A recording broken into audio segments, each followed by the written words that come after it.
Guys आज चाहिँ मेला लाग्न पनि आज लास्ट दिन हो अनि मेला पनि आजदेखि सकिन्छ। शिवरात्रि पनि सक्यो। अब आउँदै गरेको होली आउँदैछ 18 गते।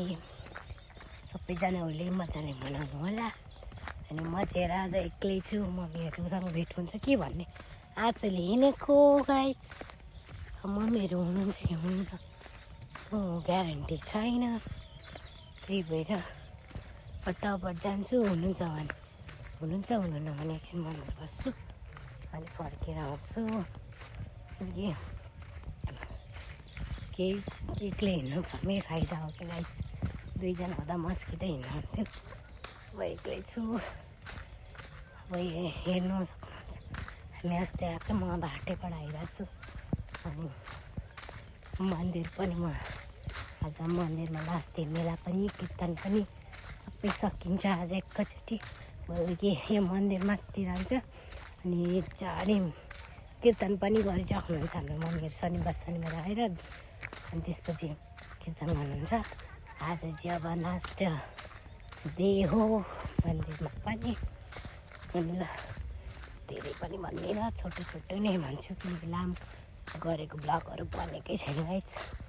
त्यही भएर मेरो हेर्नु कस्तो घाउ भयो कि के भयो थाहा नै भएन।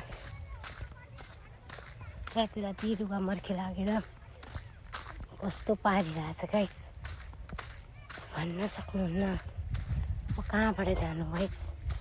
अनि मन्दिर पुग्न पाए हुन्थ्यो। मलाई कुकुरदेखि चाहिँ इरिटेट लाग्छ। कुकुर देख्यो भने चाहिँ मलाई पारा दिन्छ कि कुकुरहरूको बेहोरै हुँदैन क्या। कस्तो राम्रो पहिलो जग्गा चाहिँ यहाँ यो फुरङ्गी तेलै हो, हेर्न सक्नुहुन्छ। अरू त केही छैन। रित्तो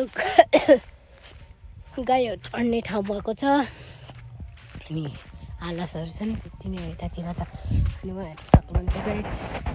आज अन्तिम दिन भएर गीत पनि कति सानो बनाएको।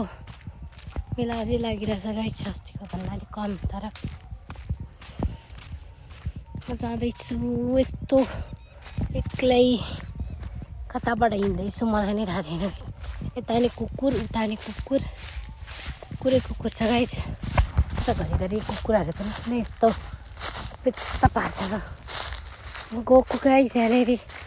म अब पछि गएको छु। अर्को चाहिँ भोला